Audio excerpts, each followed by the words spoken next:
একটা শব্দ আছে, পরিস্থিতি। অনেক মানুষের মুখে আমরা এই শব্দ শুনি।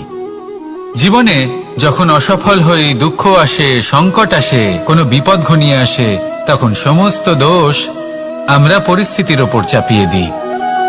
আর দেখতে গেলে কোথাও না কোথাও ঠিকই করি। এই পরিস্থিতি প্রত্যেক দিনের মতো পাল্টাতে থাকে, কিন্তু এই দিন, এই রাত, এমন কেউ আছেন যিনি এর ওপরেও নিয়ন্ত্রণ সাধন করেন, আর তিনি হলেন সূর্য। ঠিক সেই রকমই আমাদের জীবনেও সূর্য হলো এই মন। যদি এই মনের উপর আমরা নিয়ন্ত্রণ করতে পারি, তাহলে আমরা জীবনকেও নিয়ন্ত্রণ করতে পারবো। প্রথমে এই মনের রাজা হয়ে উঠতে হবে। তাই মনে রাখবেন, যদি মন দুর্বল হয়, তাহলে পরিস্থিতি আমাদের সমস্যা বলে মনে হবে।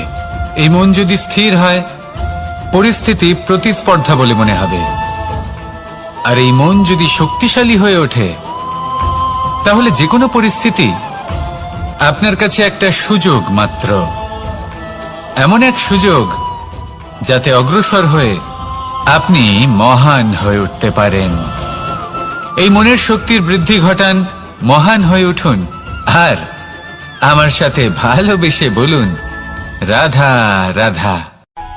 খুব সুন্দর একটা কাহিনী আছে। একবার এক ব্যক্তি নিজের অসফলতার জন্য ত্রস্ত হয়ে সময় দেবতার তপস্যা করতে বসলেন। উনি তপস্যা করলেন এবং সময় দেবতা প্রসন্ন হলেন। মানুষের রূপ ধারণ করে ওনার সামনে প্রকট হলেন। এবার সেই ব্যক্তি ওনাকে জিজ্ঞেস করলেন যে কি এমন আছে যার জন্য আপনি বারবার জয়ী হন আর আমি চিরকাল পরাজিত হয়ে থাকি? কেন এত পরিশ্রম করা সত্ত্বেও আমি সাফল্য লাভ করতে পারি না? তখন সময় দেবতা উত্তর দিলেন যে দিন হোক বা রাত, ঝড় হোক বা ভূমিকম্প, রোদ হোক বা বৃষ্টি হোক, সময়ের সূত্রপাত হোক বা প্রলয়, আমি থামি না, আমি চলতেই থাকি। আর সেই জন্য যিনি থেমে যান তিনি পরাজিত হন আর আমি জয়ী হই। এটাই আমাদের শিখতে হবে। জীবনে সবসময় চলতে থাকুন, কখনো থামবেন না। হ্যাঁ, কিছুক্ষণের জন্য বিরতি নিতে পারেন, বিশ্রাম করার জন্য, নিজেকে আরো সশক্ত করে তোলার জন্য, কিন্তু থেমে যাবেন না। নিরন্তর কর্ম করতে থাকুন, পরিশ্রম করতে থাকুন, তবেই এই সংসার আপনাকে মনে রাখবে। আসুন আমার সাথে ভালোবেসে বলুন, রাধা রাধা। আমাদের জীবনে গুরুজনেরা, জ্ঞানী মানুষজন সবসময় একটা কথা বলেন, ধৈর্য ধরো। শুধুমাত্র দুটো শব্দ, কিন্তু কতটা বিশাল সেটা বোঝার চেষ্টা করুন। ছোট একটা অস্ত্র হাতে নিন এবং একটা বিশাল পর্বতে নিরন্তর প্রহার করতে থাকুন। ধৈর্য ধরে সেই কাজ করতে থাকুন। এমন একদিন আসবে, এই বিশাল পর্বতে আপনি একটা পথ তৈরি করবেন। কোনো ধনুর্ধর যখন নিজের বিদ্যা অর্জন করেন, তখন তাকেও ধৈর্য ধরতে হয়, তার নিজেকে সময় দিতে হয়, তবেই সে ধনুর্বিদ্যা শিখতে পারে। সেইভাবে আমাদের জীবনেও ধৈর্য ধরার খুব প্রয়োজন।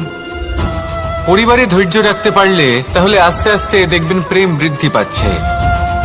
সমাজে যদি ধৈর্য রাখতে পারেন, তাহলে আস্তে আস্তে এই সমাজ আপনাকে সম্মান করবে। যদি নিজের জীবনে ধৈর্য রাখতে পারেন, তাহলে নিজে থেকেই আত্মবিশ্বাস বাড়বে, নিজের বিকাশ হবে। জীবনে সবই সম্ভব যদি ধৈর্য রাখতে পারেন। হয়তো আস্তে আস্তে হবে, কিন্তু হবে অবশ্যই। শুধু ধৈর্য রাখুন, কারণ ধৈর্যই সব থেকে বড় পুঁজি। আসুন আর আমার সাথে ভালোবেসে বলুন, রাধা রাধা। আমাদের জীবনে যখনই আমরা কোনো বড় দায়িত্বের সম্মুখীন হই, তখন আমরা তার থেকে দূরে পালাই, আর এই অজুহাত দিই যে না না, এত বেশি ভার বহন করার যোগ্যতা আমার নেই, আমি করতেই পারবো না। দেখুন, এই সংসারে ভিন্ন ভিন্ন ধরনের গাছ আছে, ছোট গাছ, বড় গাছ, কিন্তু বটগাছের মতো বড় এবং নিবিড় গাছ আর একটাও নেই। সে নিঃস্বার্থভাবে এই সংসারকে সেবা করে যায়, ছায়া প্রদান করে, শীতলতা প্রদান করে। আর যখন এমন সময় আসে যখন তার ওপর বোঝা অত্যন্ত বেড়ে যায়, সে কিন্তু কোনোভাবেই ভেঙে পড়ে না। তখন সে নিজের নিঃস্বার্থ কর্মের ফল লাভ করে, সেই নিঃস্বার্থ কর্ম যা সে করেছে। তার দেহ থেকে ছোট ছোট ঝুড়ি বার হয় এবং তা কাণ্ডের আকার ধারণ করে। সেই কাণ্ড মাটির কাছে পৌঁছয় এবং তারপর তা বটগাছের সহায়ক হয়ে ওঠে। সে ভেঙে পড়ে যায় না। এইভাবে আপনিও জীবনে নিঃস্বার্থভাবে সবার সেবা করুন, ভালোবাসুন, সবাইকে সাহায্য করুন। যেদিন আপনার ওপর বোঝা অত্যন্ত বেড়ে যাবে, সেদিন এই সব মানুষ আপনাকে সাহায্য করার জন্য আসবেন, আপনার শক্তি হয়ে উঠবেন, আর আপনি বটগাছের মতোই মহান এবং বিশাল হয়ে উঠবেন। আসুন আর আমার সাথে ভালোবেসে বলুন, রাধা রাধা। মানুষ তার জীবনে দুই ধরনের পরিস্থিতিকে খুব ভয় পায়। এক, কোনো কারণবশত কারোর সামনে নত হওয়া। দুই, কোনো কারণে নিজের চরিত্র থেকে, নিজের মূল্যবোধ থেকে বিচ্যুত হওয়া। এবার কেন হয় এরকম যে কথায় কথায় কারোর সামনে নত হতে হয়? কেন বারংবার নিজের চরিত্র থেকে চ্যুত হতে হয়? এরকম কেন হয়? এটা তখনই হয় যখন আমাদের শিক্ষা এবং মূল্যবোধের অভাব থাকে। যদি মানুষের মধ্যে প্রকৃত শিক্ষা থাকে, তাহলে এই সংসারে কোনো সময় এবং কারোর সামনেই নত হওয়ার কোনো প্রয়োজন নেই। যদি মানুষের মধ্যে মূল্যবোধ থাকে, তাহলে তাকে নিজের মূল্যবোধ বা চরিত্র থেকে বিচ্যুত হতে হয় না, তা সে যাই হয়ে যাক না কেন। কোনো বালককে যদি জন্ম থেকেই সুশিক্ষার অধিকারী করা হয়, শিক্ষিত করা হয়, মূল্যবোধের অধিকারী করা হয়, তবে সে এই সংসারে এমন কর্ম করবে যাতে সে নিজেকে, নিজের পরিবারকে, সমগ্র সমাজকে গর্বিত করতে পারে। শিক্ষা লাভ করুন, মূল্যবোধ লাভ করুন এবং আমার সাথে ভালোবেসে বলুন, রাধা রাধা। আমাদের সকলের জীবনে একটা লক্ষ্য থাকে যেটা আমরা লাভ করতে চাই। ঠিক যেন একটা প্রতিস্পর্ধা বিদ্যমান যে কে সব থেকে আগে নিজের লক্ষ্যে পৌঁছতে পারবে। আর সেই জন্য আমরা সকলেই খুব তাড়াতাড়ি এগোতে চেষ্টা করি, বড় এবং দীর্ঘ পদক্ষেপ ফেলি, যাতে তাড়াতাড়ি নিজের লক্ষ্যে পৌঁছতে পারি। কিন্তু এক অত্যন্ত গুরুত্বপূর্ণ বিষয় আছে, সবসময় লক্ষ্য সামনে থাকবে না, কখনো কখনো তা খুঁজতে হয়। এই যাত্রা খুব কঠিন হতে পারে, আর ঠিক এই কারণেই সবসময় দ্রুত গতিতে চলা বা তাড়াতাড়ি পথে চলা সেটা আবশ্যক নয়। তার থেকেও বেশি গুরুত্বপূর্ণ হলো ভেবেচিন্তে তারপর পথ চলা। যদি ভেবেচিন্তে পদক্ষেপ ফেলেন, চলতে পারেন, তাহলে সেটাই সর্বশ্রেষ্ঠ পদক্ষেপ। কখন কোন দিকে যেতে হবে, কখন কোথায় দিক পাল্টানো যাবে না, কখন গতি বেশি রাখতে হবে, কখন কম, কখন থামবো, কখন চলবো, এই সব কিছুর বিষয়ে জ্ঞান অত্যন্ত গুরুত্বপূর্ণ এবং ভেবে চিন্তে চলতেই হবে। সেই জন্য শুধু তীব্র গতিতে সামনে এগোলে চলবে না, ভাবনা চিন্তা করে এগোতে হবে। আসুন আমার সাথে ভালোবেসে বলুন, রাধা রাধা। কখনো কোনো প্রজাপতিকে উড়তে দেখেছেন? কি সুন্দর উড়ে বেড়ায় সে, এক ফুল থেকে অন্য ফুলে, এক পাতা থেকে অন্য পাতার উপর। কিন্তু সে কিভাবে উড়তে শেখে কখনো ভেবেছেন? জন্ম থেকেই কিন্তু প্রজাপতির ডানা থাকে না, ও কিন্তু ছোট্ট একটা ডিমের আকারে জন্ম লাভ করে। তারপর সেই ডিমটি ভেঙে একটি কীট বাইরে আসে। আস্তে আস্তে সে বড় হয়, ওর শক্তি বৃদ্ধি পায়। তারপর সে সেই কীট দশা ত্যাগ করে নিজের ডানাগুলি মেলে। এই প্রক্রিয়া তার কাছে সরল নয়, অত্যন্ত যন্ত্রণাদায়ক প্রক্রিয়া, কিন্তু সে সেই যন্ত্রণা মেনে নেয়। আর তারপর আস্তে আস্তে সে উড়তে শেখে। শুধুমাত্র আকাশে উড়ে বেড়ায় তা নয়, আমাদের মনের মাঝে উড়ে বেড়ায়। এবার এই ডিম থেকে প্রজাপতি হয়ে ওঠার যে যাত্রা, এটা যতটা কঠিন, ততটাই কঠিন হয় এই সংসারে শ্রেষ্ঠ কর্ম করা, ততটাই কঠিন হয় এই সংসারে মহান হয়ে ওঠা। সেই জন্য প্রয়োজনীয় প্রচেষ্টা এবং সময়। নিরন্তর প্রচেষ্টা করতে থাকুন, পর্যাপ্ত সময় নিন এবং আপনি নিজেকে এই আকাশে উড়ন্ত অবস্থায় পাবেন। আসুন আমার সাথে ভালোবেসে বলুন, রাধা রাধা। পায়েস হলো আমার বিশেষ প্রিয়। এর মধুর স্বাদ মনকে প্রফুল্ল করে তোলে। ছোটবেলায় মা আমার জন্য পায়েস বানাতেন এবং আমাকে বলতেন যে গরম থাকতে থাকতে খেয়ে নে কানাই, ঠান্ডা হয়ে গেলে ভালো লাগবে না।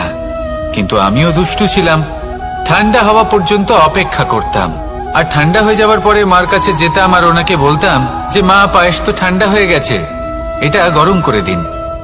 তখন মা হাসতেন আর বলতেন যে পায়েস না হয় আমি আবার গরম করে দেব কানাই, কিন্তু এর মধুর স্বাদ, সেই মিষ্টত্ব, সেই সুবাস, সেটা আবার ফিরে আসবে না। কথাটা সত্যি। আর এই সত্যটাই আমাদেরও জীবনের সত্য। আমাদের জীবনের মধুর সম্পর্কগুলি, এতে যখন কটুভাব প্রবেশ করে তখন সেই মিষ্টত্ব ফিরিয়ে আনা প্রায় অসম্ভব ব্যাপার হয়ে যায়। আপনি চেষ্টা করে সেই সম্পর্ক ঠিক করতেই পারবেন, তার জন্য অগাধ পরিশ্রম করতে হবে, কিন্তু আবার সেই মিষ্টত্ব কখনো ফিরে আসবে না। সেই জন্য আপনার জীবনের যে মধুর সম্পর্ক আছে, যতটা সম্ভব চেষ্টা করুন তাতে মিষ্টত্ব বজায় রাখতে। কটুভাব আসতে দেবেন না। আসুন আর আমার সাথে মধুর স্বরে বলুন, রাধা রাধা। শব্দ, শব্দ আসলে কি? শুধুই কয়েকটি অক্ষরের সমষ্টি, নাকি আমাদের বাণী? এই শব্দ এমন এক শক্তি যা কাউকেই নিজের বশবর্তী করে ফেলতে পারে। শব্দ এমন এক অস্ত্র যা কাউকে ক্ষত বিক্ষত করে দিতে পারে। এই শব্দ হলো একটি নাদ স্বরূপ, যা কোনো ঘুমন্ত ব্যক্তিকেও জাগিয়ে তুলতে পারে এবং নিজের লক্ষ্যের দিকে অগ্রসর করতে পারে। শব্দে এত শক্তি আছে যে কারোর মনে এতটা আঘাত দিতে পারে যে সে হয়তো জীবনে আর কখনো এগোতেই পারল না। তাহলে এই শব্দের প্রয়োগ খুব ভেবে চিন্তে করবেন। এবং এই শব্দের মতোই হলো নীরবতা। অনেক সময় এই নীরবতা আমাদের সহায়ক হয়ে ওঠে, অনেক সময় এটা আমাদের অনুশোচনাকে অনেক বেশি বাড়িয়ে তুলতে পারে। ভীষ্ম পিতামহ, অঙ্গরাজ কর্ণ, যখন দ্রৌপদীর বস্ত্রহরণ হচ্ছিল তখন এনারা নীরব ছিলেন। দুর্যোধনের বিরোধিতা করেননি, ওকে বাধা দেননি। আর তারপর কি হলো সেটা আপনারা সকলে জানেন। দেখতে গেলে নীরবতা চুপ করে থাকা, কিন্তু যদি কোনো দুষ্টের সামনে চুপ করে থাকেন, যদি তার বিরোধিতা না করতে পারেন, তাহলে এই নীরবতাই অনেক বড় পাপের আকার ধারণ করে। মনে রাখবেন আর আমার সাথে ভালোবেসে বলবেন, রাধা রাধা।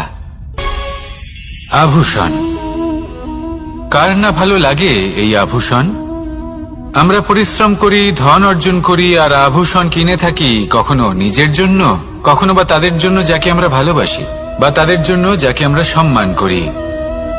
হয়তো সেই জন্যই সীতা চূড়ামণি ধারণ করেছিলেন এবং আমি সামন্তকমণি। কিন্তু এটাই কি সেই প্রকৃত আভূষণ যা আপনার মূল্য বৃদ্ধি করে?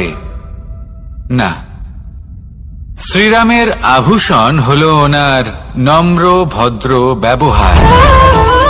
মাতা সীতার আভূষণ হলো ওনার সততা, ওনার নিষ্ঠা, ওনার ত্যাগ। অর্জুনের আভূষণ ছিল ওনার একাগ্রতা। রাধার আভূষণ ওনার প্রেম। এই আভূষণ কোথাও নেই, আপনার মনে আছে। যদি আপনার মনে মিষ্টতা থাকে, তা শান্ত হয়, তাতে সততা থাকে, নিষ্ঠা থাকে এবং প্রেম থাকে, তাহলে আপনার অন্য আর কোনো আভূষণের কোনো প্রয়োজন নেই। আপনি যতই ভিড়ের মাঝে থাকুন, আপনার ঔজ্জ্বল্য চোখে পড়বে। আসুন আর আমার সাথে ভালোবেসে বলুন, রাধা রাধা। এই সংসারের সবথেকে বড় সত্যি হলো জন্ম এবং মৃত্যু, কিন্তু আরো বড় একটা সত্য আছে, মিত্র এবং শত্রু, যা আমাদের সকলের জীবনে থাকে। মিত্র সে যে আমাদের সঙ্গ দেয় এবং সংসারের সবথেকে উঁচু শিখরে আমাদের নিয়ে যায়, এবং শত্রু সে যে যে কোনো মুহূর্তে যে কোনো শিখর থেকে আমাদের নিচে ফেলে দিতে পারে। এবার বিচিত্র ব্যাপার হলো এটাই যে আমরা নিজেরাই এদের সাথে নিয়ে চলি, নিজেরাই এদের পালন করি। তা কি করে? প্রথমে বুঝুন এই মিত্র এবং শত্রু কারা। আপনার নিজের মন, আর কেউ নয়। এই মনই হলো মিত্র। যখন তাতে ভারসাম্য বজায় থাকে, তা নিয়ন্ত্রিত থাকে, তা পবিত্র হয়। কিন্তু যদি এই মন অনিয়ন্ত্রিত হয়ে পড়ে, যদি আপনাকে সে নিয়ন্ত্রণ করতে শুরু করে, তখন সেই আপনার সবথেকে বড় শত্রু হয়। সেই জন্য এই মনের ওপর নিয়ন্ত্রণ রাখতে শিখুন, এতে ভারসাম্য বজায় রাখতে শিখুন। তাহলে আপনি এমন এক বন্ধুকে পাবেন যে আপনাকে এই সংসারের শিখরে পৌঁছে দেবে। আসুন আমার সাথে ভালোবেসে বলুন, রাধা রাধা। ঈশ্বর আসলে কে? সংসারের বেশিরভাগ মানুষের কাছে ঈশ্বর হলেন এই সংসারের রচয়িতা, পালনকর্তা। কারোর কাছে উনি জ্ঞাতা, কারোর কাছে উনি হলেন আস্থার প্রতীক, আবার কারোর জন্য শুধুমাত্র অন্ধ বিশ্বাস। কিন্তু এই ঈশ্বর কি কোনো শরীর, নাকি একটা বোধ, নাকি শুধুই শ্রদ্ধা? ঈশ্বর হলেন তিনি যিনি হলেন আপনার ইষ্ট। সেই জন্যই তো গুরু, মাতা, পিতা এনাদেরও ঈশ্বরই বলা হয়েছে। যাদেরকে আমরা ঈশ্বর বলে মনে করি, যারা আমাদের ইষ্ট, তারা আমাদের একটি পথ দেখান, একটি দিকে চালিত করেন। সেই পথে চলে আপনি শুভ কর্ম করতে পারেন। আর যখন কোনো ব্যক্তি তার ঈশ্বরের আদেশ পালন করেন, তখন সে নিজে থেকেই শুভ পথে অগ্রসর হয়ে যান। বেশ কয়েকজন মানুষ ঈশ্বরের ওপর আস্থা রাখেন এবং ভাবেন যে অনুচিত কোনো কাজ করা উচিত নয়, ঈশ্বর দেখছেন। ওনারা ভয় পান যে কোনো অনুচিত কর্ম করলে কে জানে তার পরিণাম কি হবে। এমন অনেক ব্যক্তি রয়েছেন যারা ঈশ্বরকে বিশ্বাস করেন এবং জানেন যে ঈশ্বর তাদেরকে দেখছেন। তাই যে যে শুভ কর্ম ওনারা করেছেন তার ফল তারা অবশ্যই পাবেন। এবার আপনি ভয় পেয়ে ঈশ্বরকে বিশ্বাস করবেন, নাকি বিশ্বাসের দ্বারা ঈশ্বরকে বিশ্বাস করবেন, সেই সিদ্ধান্ত আপনারই। কিন্তু হ্যাঁ, যদি আপনার মনে ঈশ্বরের জন্য কোনো স্থান থাকে, যদি আপনার কোনো ইষ্ট থাকেন, যদি আপনি কাউকে ঈশ্বর মনে করেন, যার প্রত্যেক আদেশ আপনি পালন করে থাকেন, তাহলে বলি, ঈশ্বর কখনো আপনাকে অনুচিত পথে চালিত করবেন না। আসুন আমার সাথে ভালোবেসে বলুন, রাধা রাধা। এই সংসারে ভিন্ন ভিন্ন ধরনের গাছ আছে, অসংখ্য ধরনের প্রজাতি আছে। কিছু গাছ পাতা দিয়ে থাকে, কিছু ফুল, কিছু ফল। কেউ ছায়া প্রদান করে, কেউ শীতলতা প্রদান করে, কেউ নিজেকে খুব কষ্ট দিয়ে এই সংসারের বিকাশে সহায়ক হয়ে ওঠে। কিন্তু এই সবার মধ্যে একটা বিষয় কিন্তু সমান, এরা প্রত্যেকেই পাতা ছাড়া, ফুল ছাড়া, ফল ছাড়া জীবিত থাকতেই পারে, কিন্তু কোনো বৃক্ষই শিকড় ছাড়া বেঁচে থাকতেই পারে না। এটাই হলো রাধার।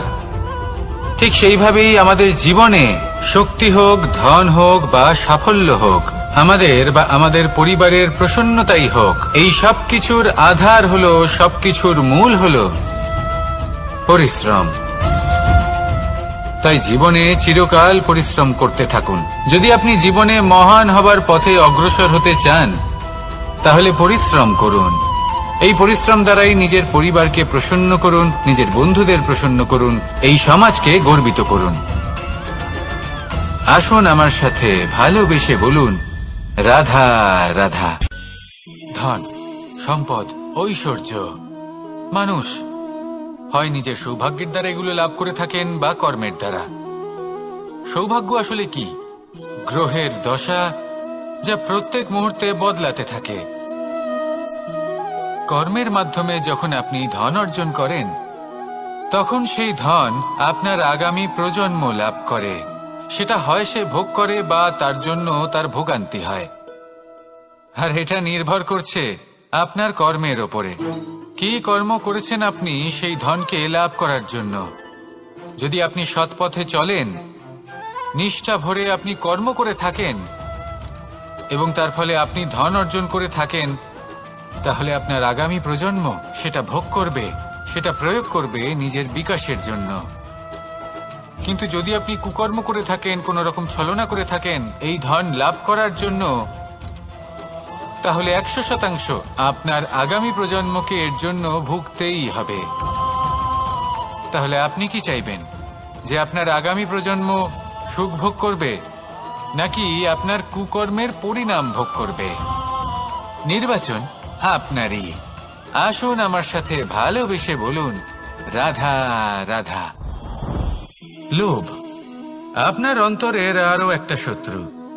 দেখতে গেলে এটা একটা শব্দ, একটা সংস্কৃত শব্দ, লব ধাতু থেকে উৎপন্ন হয়েছে। এর অর্থ কিছু লাভ করা।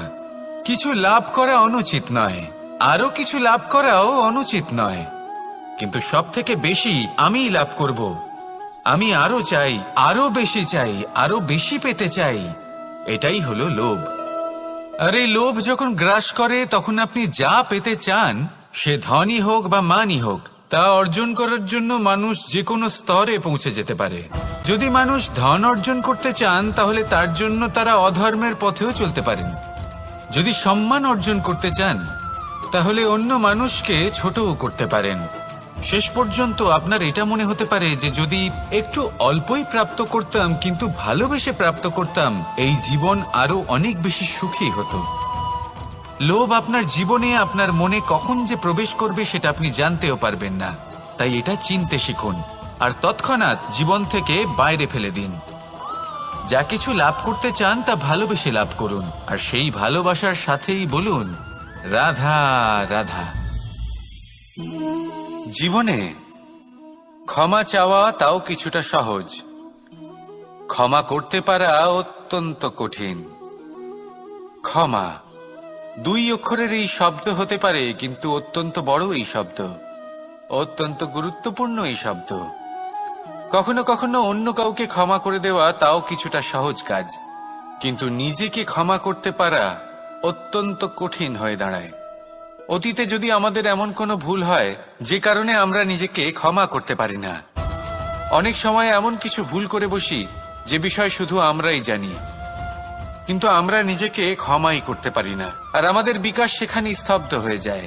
কারণ যদি আপনি ক্ষমা করতে না শেখেন, নিজেকে ক্ষমা যদি না করতে পারেন, তাহলে তা আপনার জীবনের সব থেকে বড় বাধা হয়ে দাঁড়াবে। সেই জন্য জীবনে অবশ্যই শিখুন যে কিভাবে নিজেকে ক্ষমা করতে হয়, আর শিখুন যে আগের করা ভুল আবার কি করে না করা যেতে পারে। এই মন হালকা হবে আর প্রসন্ন হয়ে বলবে, রাধা রাধা। এই সংসারে যখনই কোনো সমস্যা আসে তখন আমরা আমাদের সব থেকে বড় সম্বলের কাছে আশ্রয় খুঁজি, তা হলো আমাদের বিশ্বাস। এবার প্রশ্ন হলো এটাই যে এই বিশ্বাস কার উপর করা যেতে পারে? পরিবারের উপর, বন্ধুর উপর, নাকি তাদের উপর বিশ্বাস করা উচিত যাদেরকে আমরা কখনো সঙ্গ দিয়েছি? দেখুন, এই সংসারে বিপদের সম্মুখীন হলে কে আপনাকে সাহায্য করবে সেটা নির্বাচন করা আপনার হাতে নেই। সেটা সেই সকল ব্যক্তির উপর নির্ভরশীল যে তারা আপনাকে সাহায্য করবে নাকি করবে না। অর্থাৎ যখনই কোনো বিপদ আসে সর্বপ্রথম তার সম্মুখীন আমাদের নিজেকেই হতে হয়, আর তার জন্য প্রস্তুত থাকা প্রয়োজনীয়, সেই শক্তি, সেই সাহস অর্জন করা প্রয়োজনীয়। দেখুন, যখনই অন্ধকার আসে তখন সবার আগে কে আপনাকে ত্যাগ করে চলে যায়? আপনার নিজেরই ছায়া। এই অন্ধকারের সম্মুখীন হতে হয় অন্তরের প্রদীপের দ্বারা, অন্তরের আত্মা দ্বারা। তবেই আপনি অন্ধকারের ওপর জয়লাভ করতে পারবেন। সেই জন্য যে বিপদই আসুক না কেন, নিজেকে তার জন্য প্রস্তুত রাখা উচিত। সেই সাহস নিয়ে আসুন। এমন কোনো বিপদ নেই যে আপনাকে ভেঙে দিতে পারে। আসুন আমার সাথে ভালোবেসে বলুন, রাধা রাধা। মানুষ সবসময় চায় যে তার জীবনে যেন কখনো কোনো সমস্যাই না আসে। সে চায় তার জীবন যেন শুধুমাত্র শান্তি এবং সুখের দ্বারা পূর্ণ থাকে। কিন্তু এই চাহিদা অনুচিত কিছু নয়। আমরা সবাই এটাই চাই যে জীবনে সুখ থাক, শান্তি থাক। কিন্তু এই কথা সবসময় মনে রাখবেন, যে সূর্য উদিত হন সংসারকে প্রকাশমান করেন, দুপুরবেলায় সংসারকে রৌদ্র প্রদান করেন, সন্ধেবেলায় তাকেও অস্ত যেতে হয়। এবার আমাদের জীবন চক্র কিছুটা এরকমই। কোনো কিছুই চিরকাল একরকম থাকে না। কখনো এই নদীকে দেখুন যা বয়ে চলেছে। এই নদী যা বয়ে চলেছে তার পথেও অনেক বিপদ আসে। বড় বড় পাথরের সম্মুখীন হয়ে তাকেও সামনে এগিয়ে যেতে হয়। একটি পুকুর যা চারদিক থেকে ঘেরা, তার জীবনে কিন্তু কোনো সমস্যা নেই। কিন্তু এই সংসারে পুকুরের পুজো করা হয় না, পুজো করা হয় নদীকে। মনে রাখবেন, সমস্যার ঊর্ধ্বে তিনি উঠতে পারেন যিনি সমাধি লাভ করেছেন, যিনি এই সংসারেই নেই। যিনি এই সংসারে আছেন এবং জীবিত আছেন, তার জীবনের সমস্যা হলো শ্বাসবায়ুর মতোই গুরুত্বপূর্ণ। আসুন আমার সাথে ভালোবেসে বলুন, রাধা রাধা। আজ আমি আপনাকে একটা ছোট্ট কাহিনী শোনাবো। একবার আমি, রাধা আর দাদা, আমরা তিনজনে মিলে লুকিয়ে একটা উপবনে গেলাম আম পেড়ে খেতে। অনেক পরিশ্রম করে আমরা ওখানে পৌঁছলাম আর আমরা আশ্চর্যচকিত হয়ে গেলাম এটা দেখে যে এবার তো আম পাকেইনি। এবার দাদা কি করলেন, একটা আম পাড়লেন আর সেটা চাখলেন, আর উনি নিরাশ হয়ে পড়লেন। উনি বললেন যে এটা তো খুবই টক। তারপর রাধা একটা আম পাড়লো আর সেটা চেখে দেখল, আর রাধা উৎসাহিত হয়ে পড়ল। আমি রাধাকে জিজ্ঞেস করলাম, কি হয়েছে, তুমি এত উৎসাহিত কেন? তখন রাধা বলল যে এবার এত বেশি টক আম হয়েছে যে এগুলো দিয়ে আমরা আচার বানাবো। তাহলে দাদা ওখান থেকে বেরিয়ে গেলেন নিরাশ হয়ে এবং খালি হাতে। রাধাও ওখান থেকে বেরিয়ে গেল কিন্তু উৎসাহিত হয়ে, আর অনেকগুলো কাঁচা আম সাথে নিয়ে। এর থেকে আমরা কি শিক্ষা পেতে পারি? যে প্রত্যেকটা স্থানে এমন কিছু রয়েছে যেখান থেকে আমরা কিছু একটা শিক্ষা লাভ করতে পারি, যা আমাদেরকে বিকাশের পথে নিয়ে যেতে পারে। এই শিক্ষা প্রত্যেক স্থানে আছে। সবকিছু আমাদের দৃষ্টিভঙ্গির উপর নির্ভর করছে। যখনই আমাদের জীবনে, আমাদের সম্পর্কে কোনো সমস্যা, কোনো বিপদ আসে, তখন বেশিরভাগ মানুষ সেই বিষয় নিয়ে দুঃখী হয়ে পড়েন।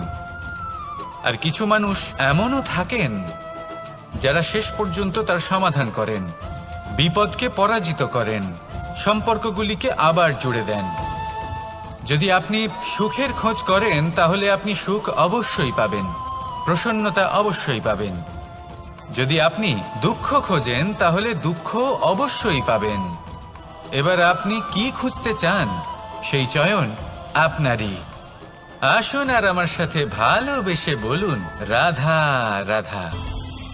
কখনো কোনো প্রজাপতিকে উড়তে দেখেছেন? কি সুন্দর উড়ে বেড়ায় সে, এক ফুল থেকে অন্য ফুলে, এক পাতা থেকে অন্য পাতার ওপর। কিন্তু সে কিভাবে উড়তে শেখে কখনো ভেবেছেন? জন্ম থেকেই কিন্তু প্রজাপতির ডানা থাকে না। ও কিন্তু ছোট্ট একটা ডিমের আকারে জন্ম লাভ করে। তারপর সেই ডিমটি ভেঙে একটি কীট বাইরে আসে। আস্তে আস্তে সে বড় হয়, ওর শক্তি বৃদ্ধি পায়। তারপর সে সেই কীট দশা ত্যাগ করে নিজের ডানাগুলি মেলে। এই প্রক্রিয়া তার কাছে সরল নয়, অত্যন্ত যন্ত্রণাদায়ক প্রক্রিয়া, কিন্তু সে সেই যন্ত্রণা মেনে নেয়। আর তারপর আস্তে আস্তে সে উড়তে শেখে। শুধুমাত্র আকাশে উড়ে বেড়ায় তা নয়, আমাদের মনের মাঝে উড়ে বেড়ায়। এবার এই ডিম থেকে প্রজাপতি হয়ে ওঠার যে যাত্রা, এটা যতটা কঠিন, ততটাই কঠিন হয় এই সংসারে শ্রেষ্ঠ কর্ম করা, ততটাই কঠিন হয় এই সংসারে মহান হয়ে ওঠা। সেই জন্য প্রয়োজনীয় প্রচেষ্টা এবং সময়। নিরন্তর প্রচেষ্টা করতে থাকুন, পর্যাপ্ত সময় নিন, এবং আপনি নিজেকে এই আকাশে উড়ন্ত অবস্থায় পাবেন। আসুন আমার সাথে ভালোবেসে বলুন, রাধা রাধা, রাধা রাধা। আপনারা হয়তো ভাবছেন, কি আশ্চর্য ব্যাপার, প্রত্যেকবার আমি কথা শেষ হওয়ার পরে রাধা রাধা বলি। এইবার আমি আগেই বলে দিলাম। কারণটা কি? কারণ হলো অত্যন্ত বিশেষ। প্রত্যেকবার কথা সমাপ্ত হবার পরে আপনাদের সবার মধ্যে ভালোবাসা বিতরণ করতে চাই, তাই রাধা রাধা বলি।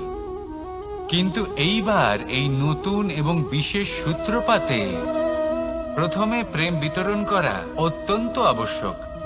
এবার একটা বিষয় আছে যা জানেন হয়তো সকলেই, কিন্তু বুঝতে খুব কম জন পারেন। এই প্রেম, এই আনন্দ, এই সকল কিছুর সূত্রপাত হয় নিঃস্বার্থ আবেগের দ্বারা। ঠিক যেমন একজন মাতাকেই দেখে নিন। যখনই একজন মাতা সন্তানকে জন্ম দেন, তখন এই সংসার ভুলে যায় যে তার জন্য এটা একটা নতুন জন্ম। কারণ একজন নারী তখন একজন মাতৃরূপে নতুন ভাবে জন্ম নেন। একজন নারী স্ত্রী ও গৃহবধূ রূপে কিছু অধিকার লাভ করে থাকেন, কিন্তু তিনি যখন মা হয়ে যান তখন তিনি শুধুই দান করতে শেখেন। নিজের সন্তানের জন্য কত কিছুই না করেন, তাকে বাৎসল্যের সাগরে ভাসিয়ে নিয়ে যান। এই সংসারে রাজকুমার জন্ম নিতেই পারেন, তাকে রাম এবং লক্ষণ কিন্তু মায়েরাই বানিয়ে তোলেন। একজন গোয়ালা জন্ম নেয়, তাকে দ্বারকাধীশ একজন মাই বানিয়ে তোলেন। পিতা হলেন সেই পর্বত যার একটা অংশ হলো তার সন্তান, কিন্তু মা হলেন সেই শিল্পী যিনি একটা পাথরকে খোদাই করে এমন এক মূর্তি গড়ে তোলেন যাকে সকলে পূজনীয় মনে করেন। তাহলে স্মরণ করুন সেই সকল মুহূর্ত যেগুলি আপনি নিজের মাতার সাথে অতিবাহিত করেছেন। অনুভব করতে পারবেন যে কিভাবে এক মুহূর্তেই এই মন প্রফুল্ল হয়ে ওঠে। এবারের কারণ কি? এর কারণ হলো এই জীবনের আসল দ্বারই হলো মমতা।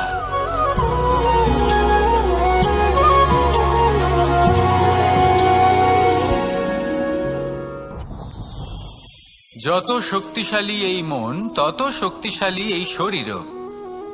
এই যে আমাদের শরীর, এটা আসলে কি? এ হলো একটা রথের মতো। আর একটা রথ ততক্ষণ চলতে পারবে না যতক্ষণ না তাকে কোনো সারথি চালাবে। এই মন হলো শরীরের সারথি।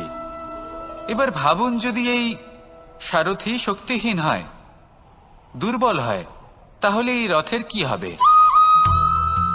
এটা উচিত পথে চলতে পারবে না, উচিত গতিতে চলতে পারবে না, মন মতো স্থানে এটা পৌঁছতেও পারবে না। সেই জন্য মনের শক্তি অত্যন্ত প্রয়োজনীয়। এবার মনের শক্তি আমরা কোথা থেকে লাভ করি? দৃঢ়তার শক্তি থেকে। এবার এই শক্তি আমরা কিভাবে বাড়াতে পারি? আমরা প্রতিদিন কিছু নতুন স্থির করি, কিছু ছোট কিছু বড়। আর যেই আমরা নতুন কিছু পূর্ণ করি, আমাদের মনের শক্তি বেড়ে যায়। আর যদি পূর্ণ না করতে পারি, মনের শক্তি কমে যায়। একটা দেওয়ালের মতো ছোট ছোট ছোট ছোট শিলা আমরা একটার পর একটা স্থাপন করে একটা দেওয়াল তৈরি করি। এতগুলো পাথর যখন একত্রিত হয়ে যায়, তখন এমন এক দেওয়াল তৈরি হয় যাকে ভাঙা প্রায় অসম্ভব হয়ে দাঁড়ায়। সেরকমই হয় মন এবং দৃঢ়তা। ছোট ছোট কাজ করে নিজের লক্ষ্য পূর্ণ করুন। এই লক্ষ্য যদি পূর্ণ হয়, তবে মনের শক্তি বাড়বে। কিছুটা এইভাবে যে যত বড়ই বিপদ আসুক না কেন, সেই বিপদ নিজে হার মেনে নেবে, কিন্তু আপনার মন ততটাই শক্তিশালী থাকবে। তাই মনের শক্তি বাড়াতে থাকুন, যাতে আপনি উচিত পথে চলতে পারেন, উচিত গতিতে চলেন আর মনোবাঞ্ছিত স্থানে পৌঁছতে পারেন। তবেই এই মন প্রসন্ন হয়ে বলবে, রাধা রাধা। আমি রাধাকে ভালোবাসি, আর এই কথাটা সমগ্র সংসার জানে। আর সময় অন্তরে লীলার দ্বারা, বিভিন্ন ঘটনা দ্বারা, কর্মের দ্বারা আমি নিজের এই ভালোবাসা রাধার সামনে প্রকাশ করি। এবার আপনি বলবেন, এসবের কি প্রয়োজন? রাধা কি এই কথা জানে না যে কৃষ্ণ তাকে কতটা ভালোবাসে? অবশ্যই জানে, কিন্তু এই যে ভালোবাসা, তা মনে রেখে দেওয়ার জন্য নয়, তা প্রকাশ করার জন্য। আর বারংবার এই ভালোবাসাকে প্রকাশ করা উচিত, উচিত সময় এবং উচিত সুযোগ দেখে। কিরকম? এবার যদি আপনি প্রেমীর সাথে কোনো উৎসবে থাকেন, তাহলে তার সাথে নৃত্য সঙ্গীত করুন। যদি ভিড়ের মাঝে থাকেন, তখন প্রেমীকে সম্মান করুন, একান্তে প্রসাধন করুন। দুঃখের সময় তার হাত ধরে থাকুন, সুখের সময় আলিঙ্গন করে রাখুন। এই প্রেম যত প্রকাশ করবেন, ততই এই প্রেমের বৃদ্ধি হবে। এই প্রেম আরো বেশি গভীর হবে, অটুট হবে। তাই এই প্রেমকে মনে নয়, আপনার জীবনে স্থান দিন। মন খুলে প্রকাশ করুন আর আমার সাথে ভালোবেসে বলুন, রাধা রাধা। মুঠো হাতের শক্তি বেশি, মুঠো খুললেই তা দুর্বল। তা এমন কি থাকা উচিত এই বন্ধ মুঠোয় যা লাখের সমান? মানসিকতা এবং স্বপ্ন। মানুষ জন্মগ্রহণ করে, তার মানসিকতা সময়ের সাথে উন্নত হয়। মানসিকতা অনুযায়ী সে স্বপ্ন দেখে, আর সেই স্বপ্ন সার্থক করতে সে পরিশ্রম করতে থাকে। কিন্তু খুব গুরুত্বপূর্ণ একটা কথা আছে যা আপনার মনে রাখা উচিত।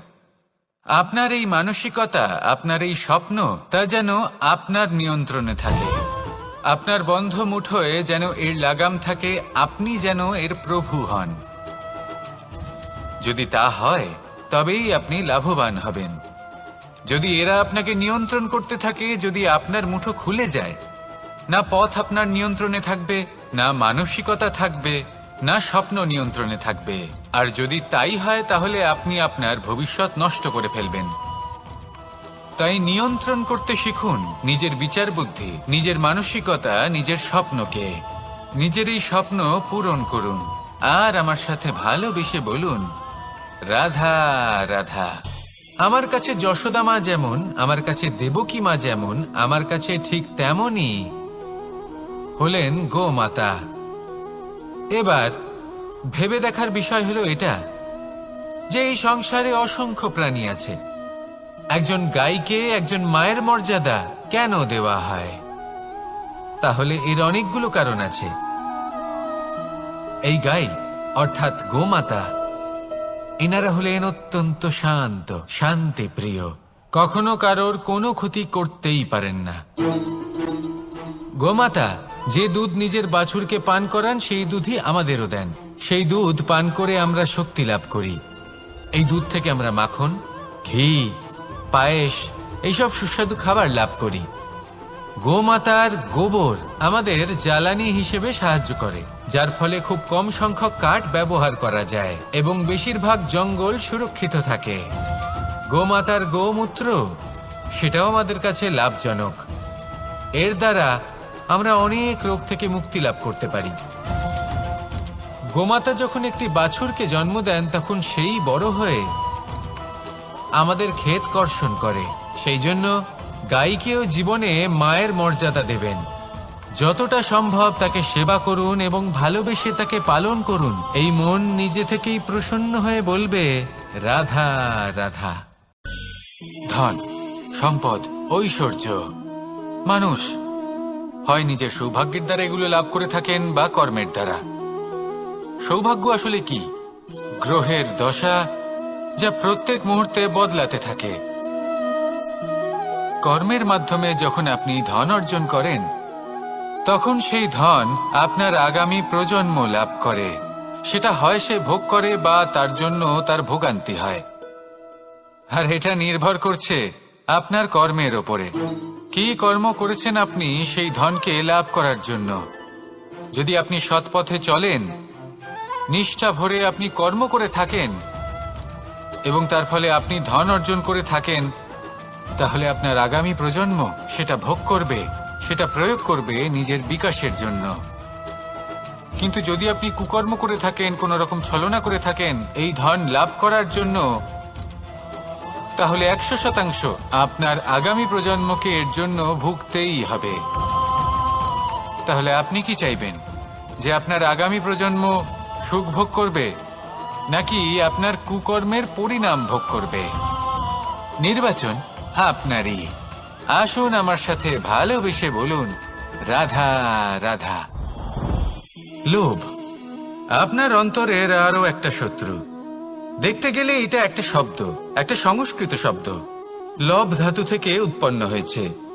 এর অর্থ কিছু লাভ করা। কিছু লাভ করা অনুচিত নয়, আরো কিছু লাভ করাও অনুচিত নয়, কিন্তু সব থেকে বেশি আমি লাভ করব। আমি আরো চাই, আরো বেশি চাই, আরো বেশি পেতে চাই। এটাই হলো লোভ। আর এই লোভ যখন গ্রাস করে তখন আপনি যা পেতে চান, সে ধনই হোক বা মানই হোক, তা অর্জন করার জন্য মানুষ যে কোনো স্তরে পৌঁছে যেতে পারে। যদি মানুষ ধন অর্জন করতে চান তাহলে তার জন্য তারা অধর্মের পথেও চলতে পারেন। যদি সম্মান অর্জন করতে চান তাহলে অন্য মানুষকে ছোটও করতে পারেন। শেষ পর্যন্ত আপনার এটা মনে হতে পারে যে যদি একটু অল্পই প্রাপ্ত করতাম কিন্তু ভালোবেসে প্রাপ্ত করতাম, এই জীবন আরো অনেক বেশি সুখী হতো। লোভ আপনার জীবনে, আপনার মনে কখন যে প্রবেশ করবে সেটা আপনি জানতেও পারবেন না। তাই এটা চিনতে শিখুন আর তৎক্ষণাৎ জীবন থেকে বাইরে ফেলে দিন। যা কিছু লাভ করতে চান তা ভালোবেসে লাভ করুন, আর সেই ভালোবাসার সাথেই বলুন রাধা।